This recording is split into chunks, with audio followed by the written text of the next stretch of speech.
All right, shalom, shalom. First and foremost, I want to give all praise, glory, and honor unto Yahweh, Bahashem, Yahweh Shai, Bahashem, Rakahak Wadash. Double honor to the elders and apostles of Great Millstone that do rule well. And peace and salutations to you, Sincere Akim, pushing the truth throughout the four corners of the earth, risking your lives and freedom to do so now more so than ever. May the calling of election be upon your house. And Esau, Edom is the so-called white man. This is Genesis chapter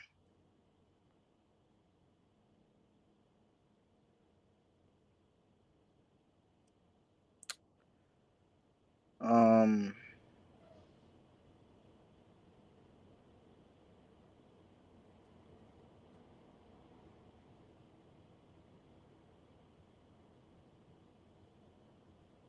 Genesis chapter 9 and verse 17. And the Most High said unto Noah, this is the token of the covenant which I have established between me over all flesh that is upon the earth.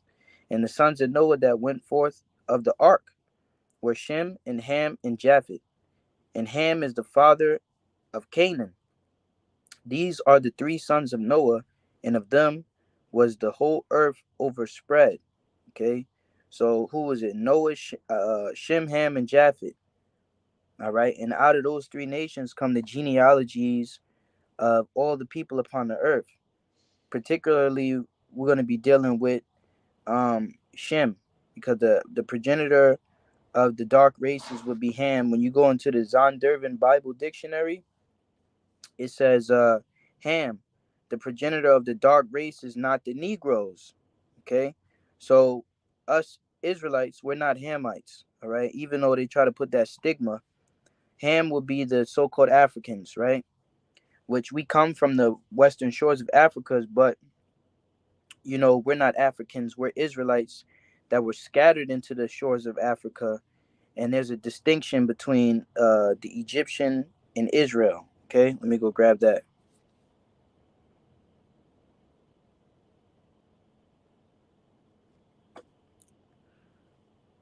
All right.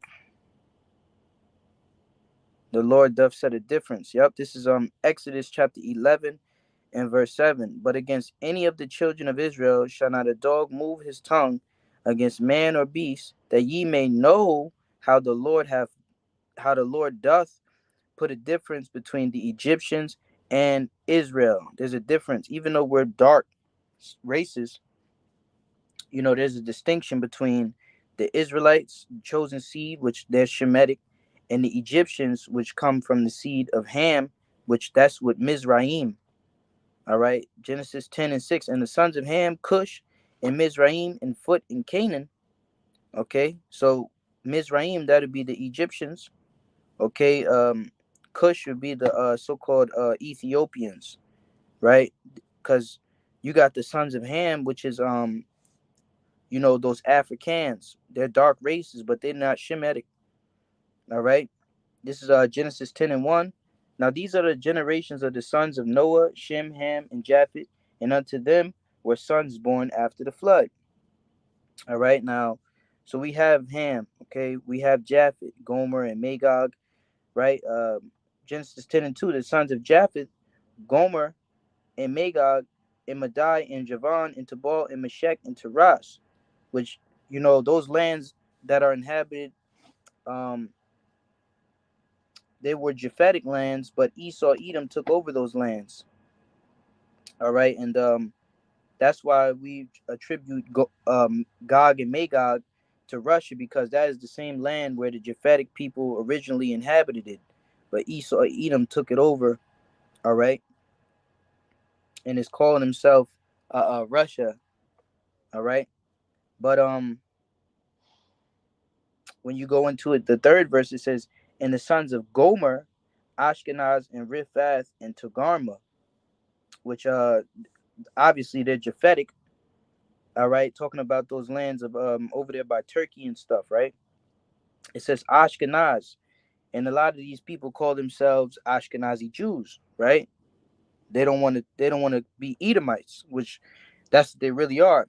Esau, he's a vagabond on earth, so he takes on other people's identities, But when you go back into the Roman Empire, which was ruled by so-called white people during the Herodian dynasty, if you look up Herod's father, it was known as Antipater the Idumean.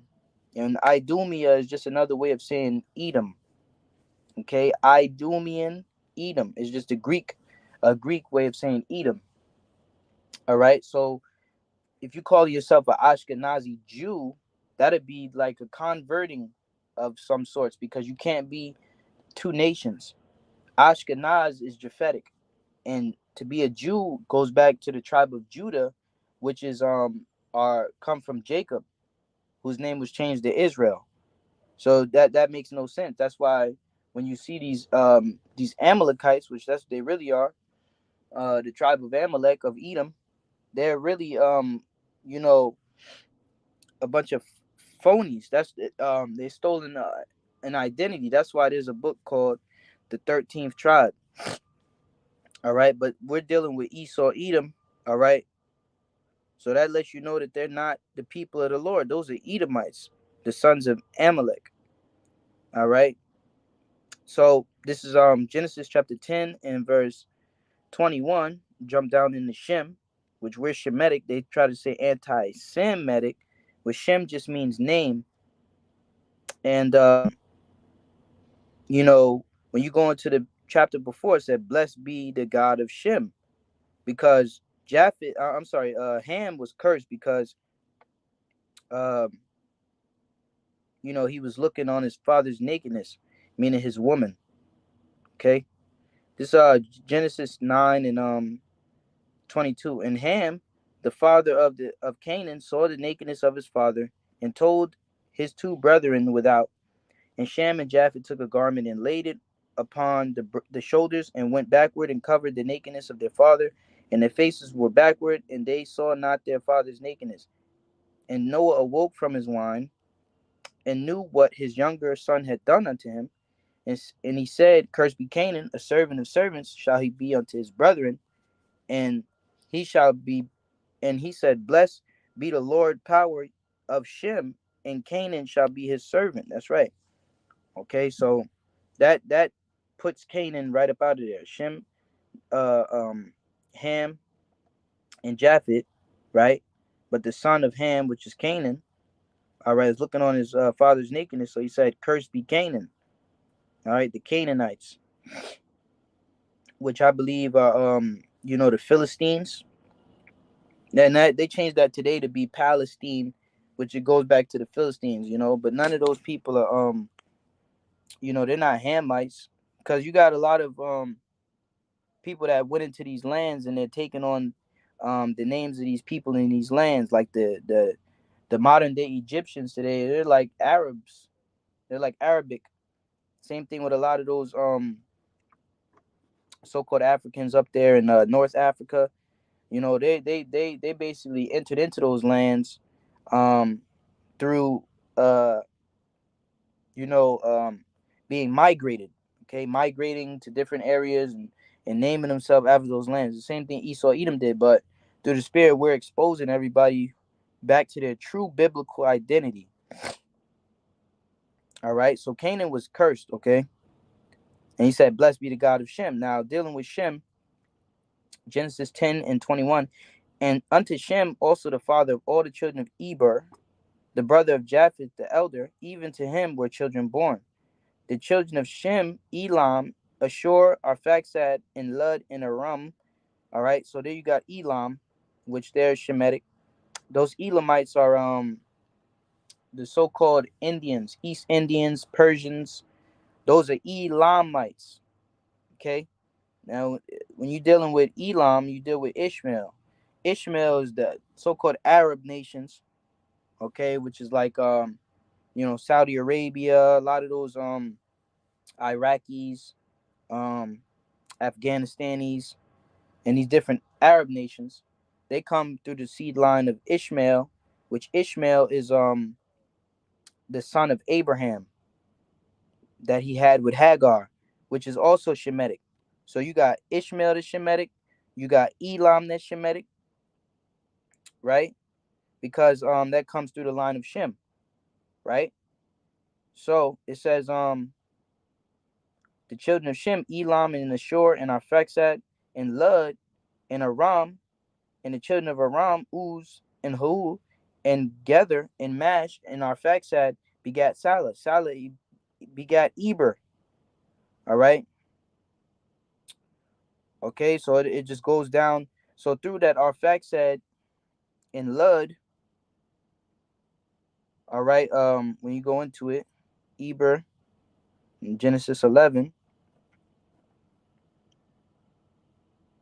All right, I'm gonna read it real quick. So it says, I'm gonna start at verse 11. Genesis 11 and 11. I'll start at verse 10. I'm sorry. These are the generations of Shem. Shem was 100 years old and begat Arphaxad 2 years after the flood. And Shem lived after he begat Arphaxad 500 years, and begat sons and daughters.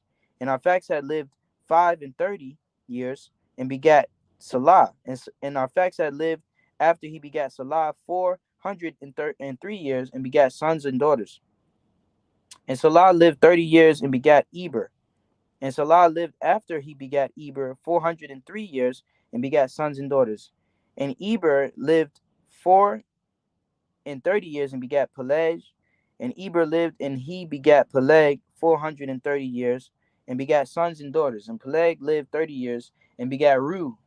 And Peleg lived after he begat Ru 209 years, and begat sons and daughters. And Ru lived 230 years, and begat Serug.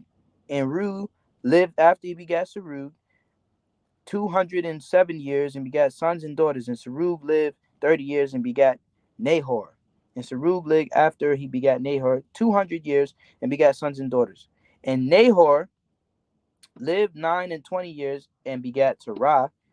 And Nahor lived and he begat Terah 119 years, and begat sons and daughters. And Terah lived 70 years, and begat Abram, Nahor, and Haran. Now these are the generations of Terah, right? Here's where we're getting into Abraham. Terah begat Abram, Nahor, and Haran begat Lot. And Haran died before his father Terah in the land of nativity in Ur of the Chaldees. And Abram and Nahor took them wives.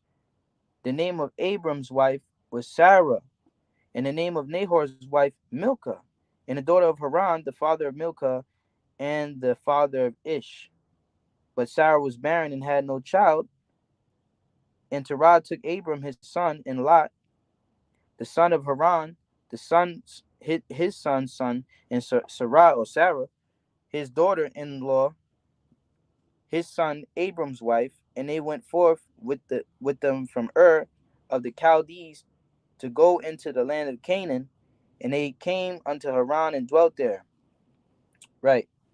So now you got Abram, all right, and his wife Sarah, but she was barren, so they couldn't have any children at that point in time. All right. And then this is when the Lord started to speak unto Abram. When you go into it in Genesis the 12th chapter, it says Genesis 12 and 1. Now the Lord had said unto Abram, get thee out of thy country and from thy kindred and from thy father's house unto a land that I will show thee. This is when the Lord blessed Abraham with and his seed with this land, all right, known as the land of Canaan. Okay. Now going forward, obviously, it's through Isaac shall thy seed be called from Sarah. Sarah and Abraham, in the course of time, they had Isaac, right? Let's go grab that. Before Isaac, though,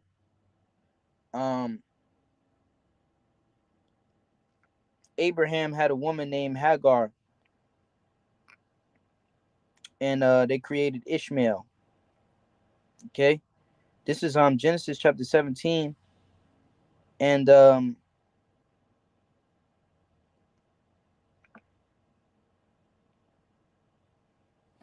I started verse 15. It says, and the Most High said unto Abraham, as for Sarah, thy wife, thou shalt not call her Sarai, but Sarah shall be her name. And I will bless her and give thee a son also of her.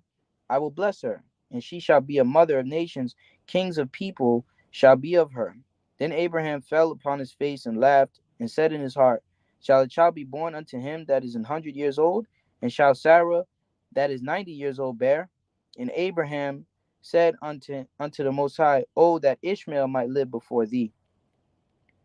And the Most High said, Sarah, thy wife, shall bear a son, and thou shalt call his name Isaac, and I will establish my covenant with him for an everlasting covenant, and with his seed after him. And as for Ishmael, I have heard thee. Behold, I have blessed him, and will make him fruitful, and will multiply him exceedingly. 12 princes shall he beget, and I will make him a great nation. Right. So now you're dealing with Ishmael, which is the modern day so-called Arabs, which had 12 sons, right? And the Lord made them a great nation. Okay, but they're not the people of the covenant, the promise, or any of that. So I don't know where people are getting, that God loves everybody or any of that, because that's not what the scriptures say. And then even to the point that um, Ishmael was sent away with his mother Hagar. Okay, so it says that the Lord is going to put the blessing with Isaac. All right. Um, verse 21, Genesis 17:21. But my covenant will I establish with Isaac, which Sarah shall bear unto thee at this set time in the next year. And he left off taking with him, and the Most High went up from Abraham. And Abraham took Ishmael his son, and all that were born in his house, and all that were brought with his money, every male among the men of Abraham's house, and circumcised the flesh of their foreskin in the self same day as the Most High had said unto him. And Abraham was 90 years old and 9 when he was uncircumcised in the flesh and of his foreskin. And Ishmael his son was 13 years old when he was circumcised in the flesh of his foreskin. And the self same day was Abraham circumcised and Ishmael his son. And all the men of the house were born in the house, and bought with money of the stranger were circumcised with him. Right. All right. Circumcision was a part of our customs that the Lord gave unto Abraham and commanded him to circumcise them. Right. So okay, Genesis 18.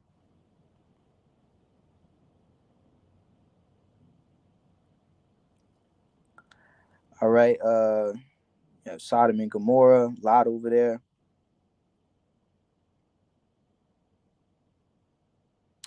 Of course, Sodom and Gomorrah was destroyed. Those were Hamites doing that wickedness over there. So, like, yeah, I want to get to the point of Isaac being born.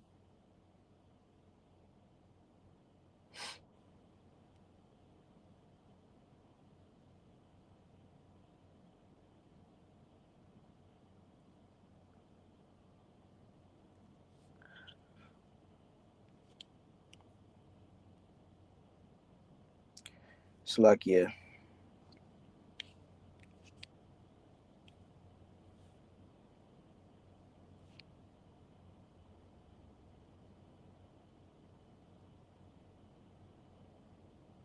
Okay, Genesis 21. And the Lord Yahweh visited Sarah, and he had said, and the Lord Yahweh did unto Sarah as he had spoken. And for Sarah conceived and bare Abraham a son in his old age at the set time of which the Most High had spoken to him. And Abraham called the name of his son that was born unto him, whom Sarah bare to him, Isaac. And Abraham circumcised his son Isaac, being 8 days old, as the Most High had commanded him. All right. So, and then they sent Hagar away. It says, and Abraham was 100 years old when his son Isaac was born unto him. And Sarah said, The Most High have made me to laugh, so that all that hear will laugh with me. And she said, Who would have said unto Abraham that Sarah should have given children suck? For I have borne him a son in his old age. That's right, because they were very old when, and Isaac means laughter. It says, and the child grew and was weaned, and Abraham made a great feast the same day that Isaac was weaned, meaning he got off the titty. Okay. And saw Sarah the son of Hagar the Egyptian while she had borne unto Abraham mocking. Wherefore she said unto Abraham, cast out this bondwoman and her son, for the son of this bondwoman shall not be heir with my son, even with Isaac. Right. So they're not going to be joint inheritance together. Okay. Because Sarah was his wife. Okay. Through Sarah and Abraham, that's where the blessing from Yahweh Shemashai will come. Remember, the blessing is coming through Shem. Okay. Blessed be the God of Shem. We go all the way back into Noah, Shem and Japheth, Shem, Ham, and Japheth, the sons of Noah. Then what? Blessed be the God of Shem. Then through Shem, right? Lud, Arphaxad, and the Lord went into Abraham and spoke to Abraham and said that he would bless his seed and lead them into the land. And he said, what? And Isaac shall thy seed be called. So it went from Abraham to Isaac, right? And they sent out Hagar and Ishmael. So Ishmael is out of there. Okay, so is um, you know, Elam, Japheth, Ham, all of those other nations, right? And Ishmael is out of there as well. So now we're dealing with Isaac, right? Isaac being born. Now, when Isaac was born, he met Rebecca. All right, Rebecca. Let's go Genesis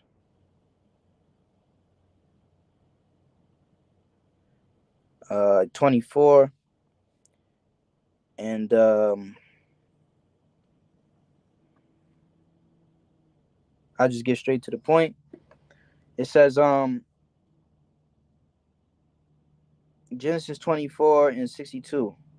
And Isaac came from the way of the well Leharai, for he dwelt in the south country. And Isaac went out to meditate in the field at the eventide. And he lifted up his eyes and saw, and behold, the camels were coming. And Rebekah lifted up her eyes, and when she saw Isaac, she lighted off the camel, for she had said unto the servant, what man is this that walketh in the field to meet us? And the servant had said, it is my master. Therefore she took a veil and covered herself. And the servant told Isaac all the things that he had done, and Isaac brought her unto his mother's house. I'm sorry, into his mother Sarah's tent, and took Rebekah, and she became his wife. And he loved her, and Isaac was comforted after his mother's death. So Isaac laid down with Rebekah and was comforted after um, Sarah had passed away. All right. And Abraham had many wives, man, and many children. Okay. He was very rich. Him and Lot were very rich in what? Gold, silver, land, cattle. All right. But going in, so from Abraham down to Isaac. That's the point, right? So let's go up to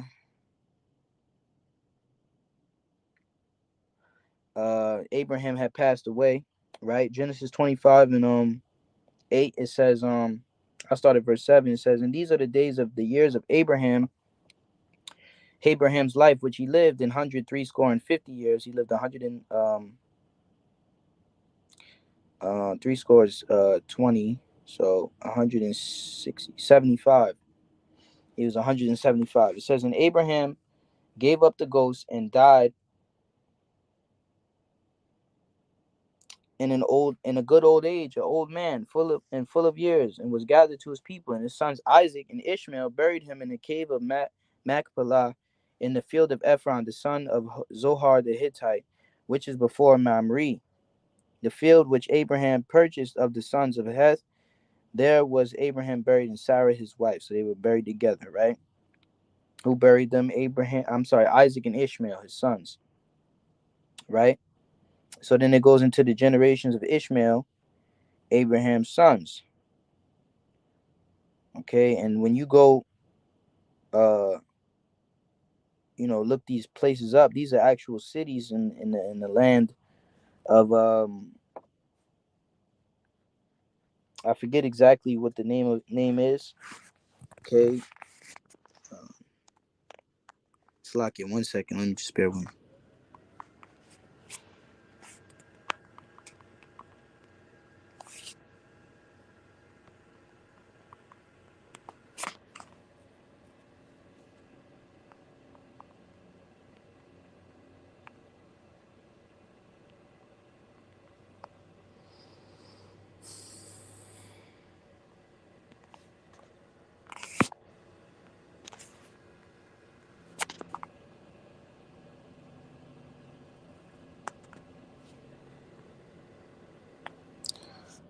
Just bear with me here.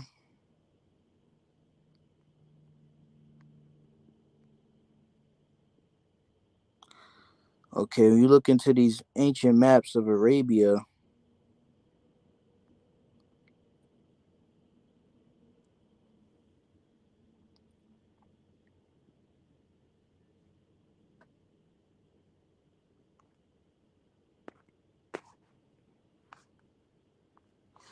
oh man, this phone is heating up. It's real slow. Slakia. All right, Slakia about that. Lord willing, I could get these maps together and do a lesson with the maps included. All right, but the sons of Ishmael, right, which it was 12 of them. It says Genesis 25 and 13. And these are the well, let me start at verse 12. Genesis 25 and 12. Now these are the generations of Ishmael, Abraham's son, who Hagar, the Egyptian Sarah's handmaid, bare unto Abraham. And these are the names of the sons of Ishmael by their names according to their generations. The firstborn of Ishmael, Nebajoth, and Kedar, and Abdil, and Mibsam, and Mishma, and Duma, and Massa, Hadar, Tema, Jutor, Naphish, and Kadimah. These are the sons of Ishmael, and these are their names by their towns and by their castles, 12 princes according to their nations. Right. And so you have a lot of our people caught up in this Muslim crap. All right. But being an Ishmaelite, that's their idol worship, because all of the gods of these nations are idols. There's only one true power, and that's the power of Israel. All right. Yahweh Ba'Shem Yahushai. There's the only people that the Lord is dealing with, who He made an everlasting covenant with, and all these other nations knew that. All right, the Ishmaelites, they knew that Yahweh Shemashah wasn't dealing with them, that they're not the people of the Lord. Okay, everybody knew this, and they know this to this day. All right, now when you keep going down into this chapter, then comes Esau Edom. Esau Edom. All right, which Esau Edom is a is a a very popular race in the scriptures, dealing with a lot of prophecies, dealing with a lot of things that would take place. Many of the prophets prophesied about Esau Edom. Obadiah prophesied about him. Um, Ezekiel, um, Jeremiah, Isaiah, Malachi. All right, and even into the Romans, the Apostle Paul, he was prophesying of Esau Edom. All right. So the question that um, we have is, who's Esau Edom? All right, because we know that we're the Israelites. All right, pursuant to the curse in Deuteronomy, the 28th chapter, and all the curses that fell upon us that didn't fall upon the so-called Ashkenazi, the Jewish state. Those are Amalekites at the end of the day, the sons of Edom, which we're going to get into that.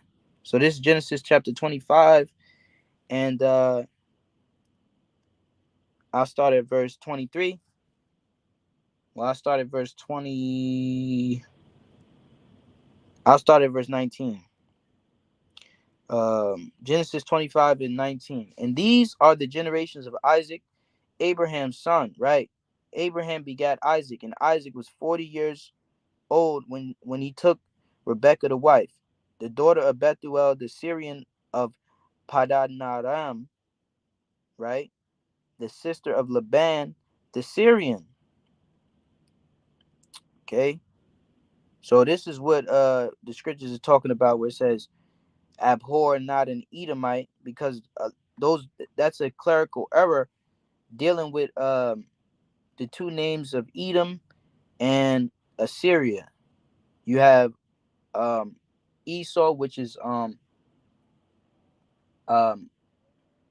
Shashua, and the Assyrian. Those two names are very in the Hebrew, Paleo Hebrew, they sound very similar. Okay, and I could prove that. All right.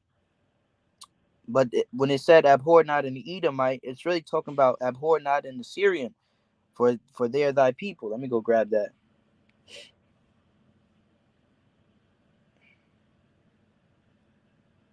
right? Deuteronomy 23:7, it says, "Thou shalt not abhor an Edomite, for he is thy brother. Thou shalt not abhor an Egyptian, because thou wast a stranger in his land." Right? We were in the land of Egypt until the Lord brought us out of captivity to give us the law, statutes, and commandments. But when you're dealing with Edomite right here, um, it says, "For he is thy brother." So it's talking about the Assyrians. Okay.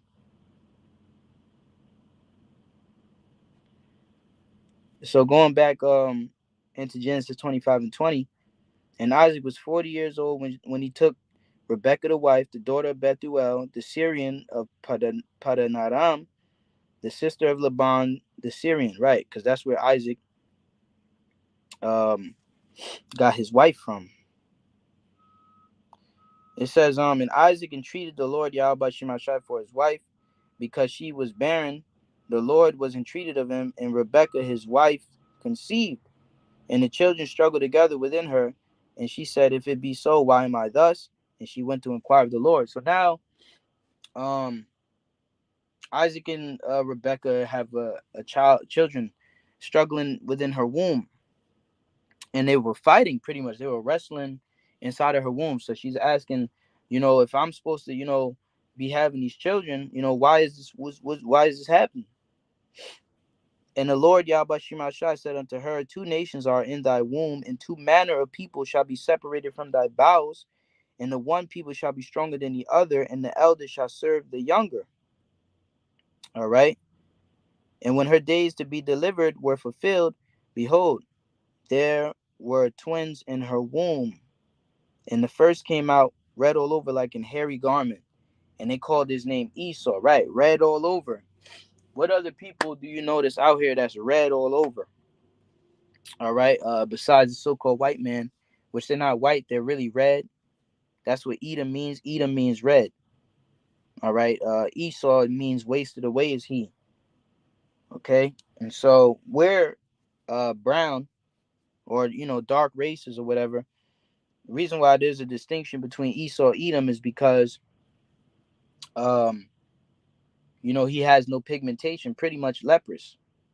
When you deal with the Israelites, it says they were black like the tints of Quadar. When you go into that word black, the word is Quadar, which means dark skin, melanated. Okay, so the Israelites were always of a darker color. Okay, they were never white. Okay, until the so-called white man deceived the earth with his iconoclasm, covering the faces of the judge thereof. All right, so this is who they are. They're the Edomites. They are Esau Edom. Okay, they have the characteristics of the Edomite, being out there in the field. All right, hunting and shit. Okay, it says, and the first came out red all over like an hairy garment, and they called his name Esau. And after that came his brother out, and his hand took hold on Esau's heel, and his name was called Jacob. And Isaac was 60 years old when she bare him, meaning he was what, 60.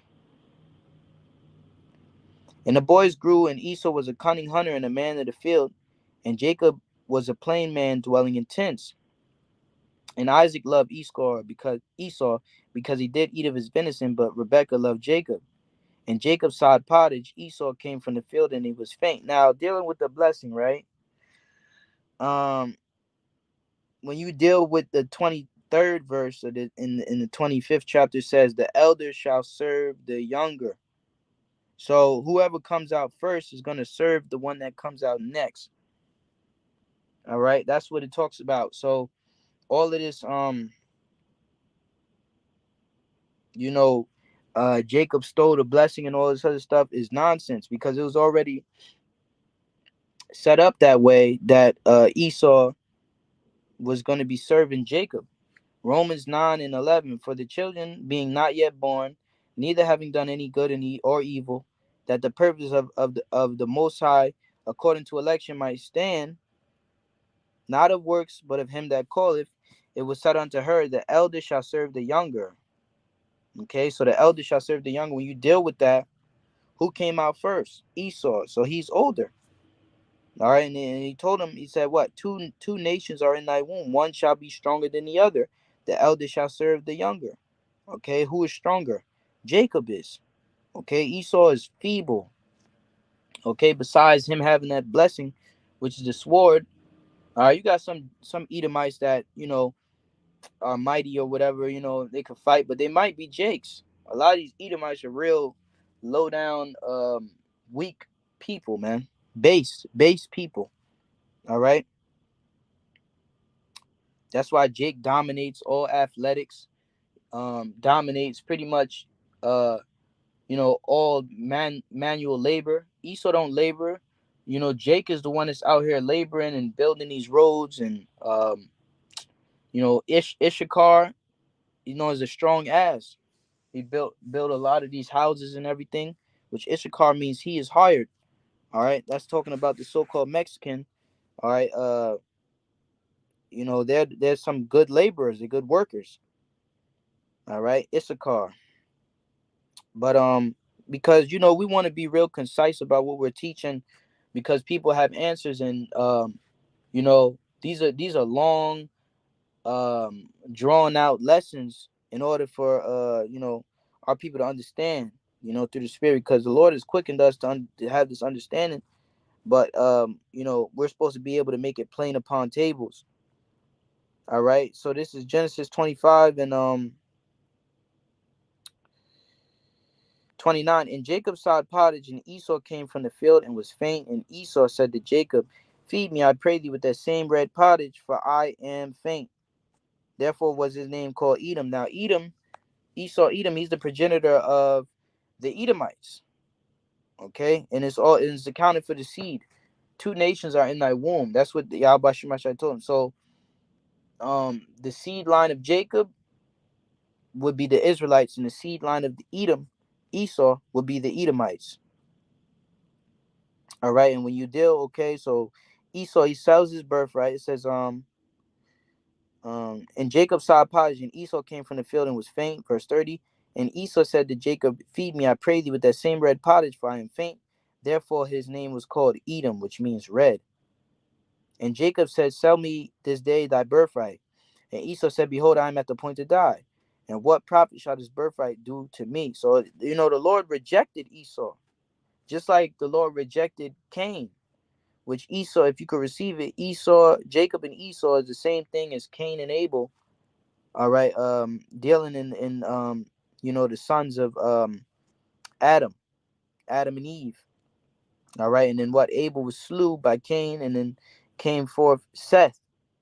And when you deal with Seth through that seed line, Seth brought forth Noah. Now, everybody else after Noah had died off. That's why we deal with Shem, Ham, and Japheth. All right, which the Canaan, the sons of Cain were killed off, but reincarnated through Esau. Because if you understand, Cain, he was punished, all right, for slaying his brother Abel, all right, and he would be known as what? A vagabond in the earth. Same thing, Esau, Edom, running around as a vagabond in the earth, pretty much, um, having to pay for your punishment. Pretty much, you're a fugitive. Okay, he's a fugitive in the earth, and it's the same thing with Esau. He's a fugitive in the earth. All right, for all the rape, robbery, and murder, and the wickedness that he done, all right, to the children of Israel, not only in these times, but going back into the Roman Empire and the Greek Empire. That's why it says in Maccabees that thou hast been the mischief against the children of Israel, against the Jews. All right, Esau is the main culprit. All of these nations, have destroyed Jake, but Esau, he did it the worst. All right, which goes back to this perpetual hatred that he has from the beginning. All right, which is the same thing as Cain. The scripture says that his hatred did tear perpetually. All right, so he lost his birthright, right? And then Jacob, which that is Yaiquab, which means to supplant. All right, and got the birthright, got the blessing, which it was already promised to him from the jump. Genesis 25 and 33. And Jacob said, swear to me this day that, and he sware unto him, and he sold his birthright unto Jacob. And Jacob gave Esau bread and pottage and lentils, and he did eat and drink and rose up and went his way. Thus Esau despised his birthright. Going into Genesis 27. So after, that, okay, uh, Isaac, all right, Jacob and Esau's father, was on his deathbed, pretty much, um, and he was to give the blessing, all right, pass the blessing on to his son, all right, which it was Jacob, okay, all right, and Jacob received the blessing, all right, giving Isaac venison, all right, even though Esau sold the birthright, all right, and Jacob received the blessing, all right, from Isaac. So then Esau comes through with venison, all right, and you read about this. I'm just, um, summarizing this, because it's a lot to read here. Esau comes in after, crying exceedingly. So we're gonna start here in Genesis 27, and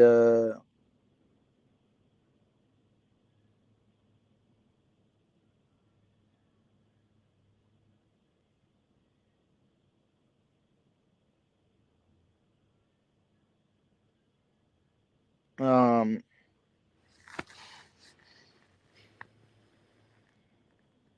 it's a lot to read here. So I'll just start at verse 24. Genesis 27:24. And he said, art thou my very son Esau? And he said, I am. And he said, bring it near to me, and I will eat of my son's venison, that my soul may bless thee. And he brought it near to him, and he did eat, and he brought him wine, and he drank. And his father Isaac said unto him, come near now and kiss me, my son. And he came near and kissed him, and he smelled the smell of his raiment, and blessed him, and said, see, the smell of my son is as the smell of a field, which the Lord Yahweh blessed. Therefore give the Most High give thee the dew of heaven and the fatness of the earth, and plenty of corn and wine. Let people serve thee, and nations bow down to thee. Be Lord over thy brethren, and let thy mother's sons bow down to thee. Cursed be everyone that curseth thee, and blessed be he that blesseth thee. So these Edomites are slaves. They're here to serve. That's what Jacob was blessed with: power over the earth, lordship over all of the nations to bow down to us. All right, and even Esau, right, his mother's son. It says, and it came to pass, as soon as Isaac had made an end of blessing Jacob, and Jacob yet scarce gone out from the presence of Isaac his father, that Esau his brother came in from his hunting, and he also had made savory meat, and brought it unto his father, and said unto his father, let my father arise and eat of his son's venison, that thy soul may bless me. And Isaac his father said unto him, who art thou? And he said, I am thy son, thy firstborn Esau. And Isaac trembled very exceedingly, and said, who? Where is he that have taken venison and brought it to me, and have eaten of all before thou camest, and have blessed him? Yea, and he shall be blessed. And when Esau heard the words of his father, he cried with a great and exceeding bitter cry, and said unto his father, bless me, even me also, O my father. And he said, thy brother came with subtlety, and have taken away thy blessing. And he said, is not he rightly named Jacob? For he have supplanted me these 2 times. He took away my birthright, and behold, now he have taken away my blessing. And he said, hast thou not reserved a blessing for me? And Isaac answered and said unto Esau, behold, I have made him thy lord, and all his brethren have I given him for servants, and with corn and wine have I sustained him. And what shall I do now unto thee, my son? And Esau said unto his father, hast thou but one blessing, my father? Bless me, even me also, O my father. And Esau lifted up his voice and wept. Right? So he lied. Okay?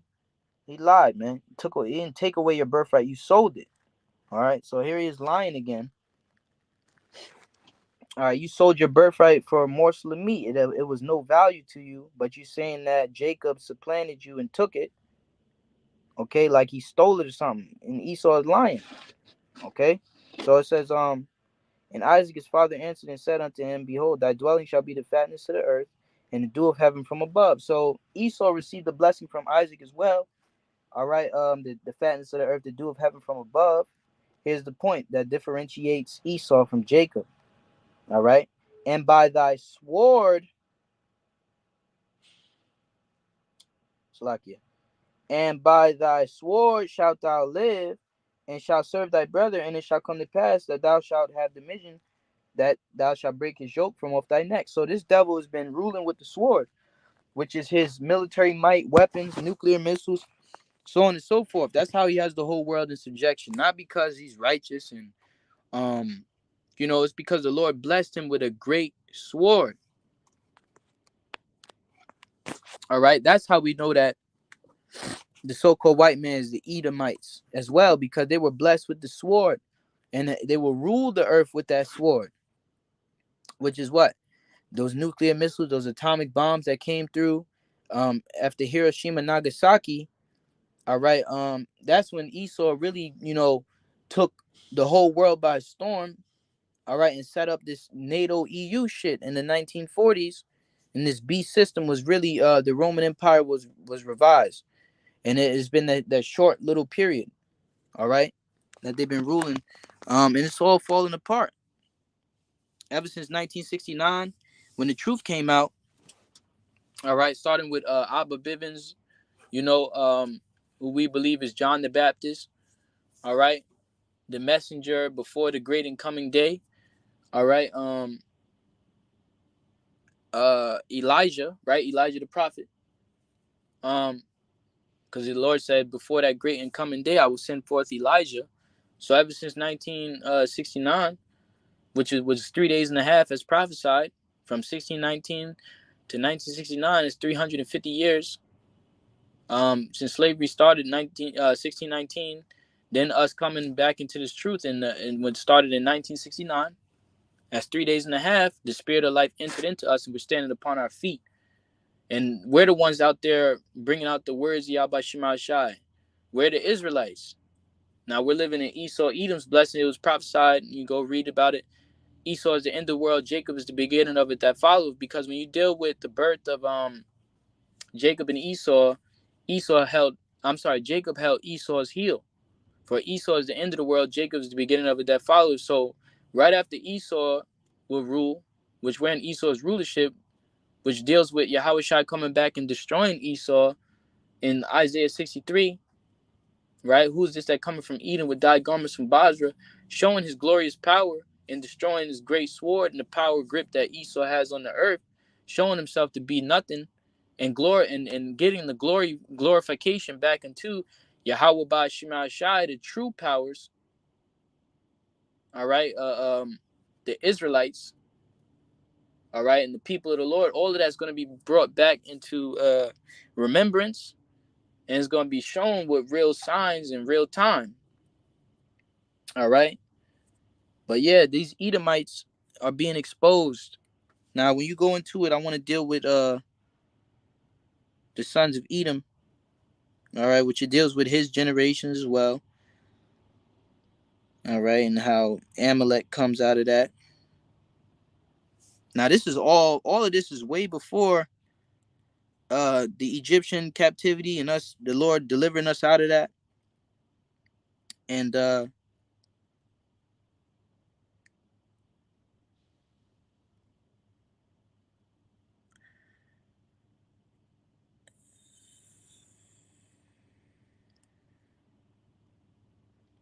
okay, Genesis 36. And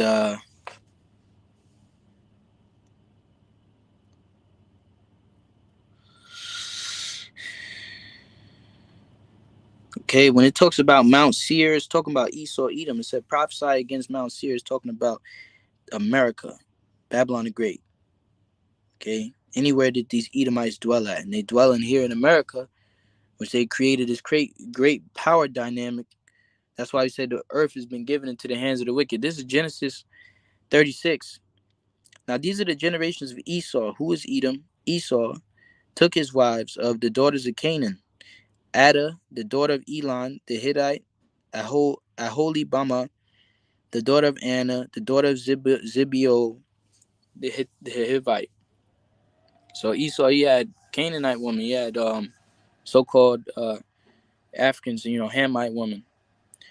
The Bashath, Ishmael daughter, sister of Nebajoth, and Ada bare the Esau Eliphaz, and Bashemath bare Ruel, and Aholibama bare Jewesh, and Jalam, and Korah. These are the sons of Esau, which were born unto him in the land of Canaan. And Esau took his wives and his sons and his daughters and all the persons of his house and his cattle and all his beasts and his substance which he had got in the land of Canaan, and went into the country from the face of his brother Jacob. For their riches were more than that they might dwell together in the land wherein they were strangers, could not bear them because of their cattle. So Esau had to go somewhere else and deal and get his own land. Thus dwelt Esau in Mount Seir. Esau is Edom. And these are the generations of Esau, the father of the Edomites in Mount Seir.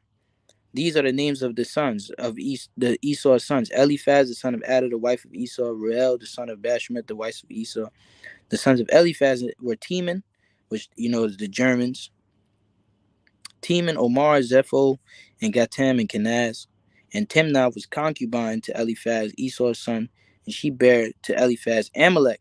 These were the sons of Ada, Esau's wife. Right, so she bare to Eliphaz Amalek. All right, and the Amalekites are these fucking small hats.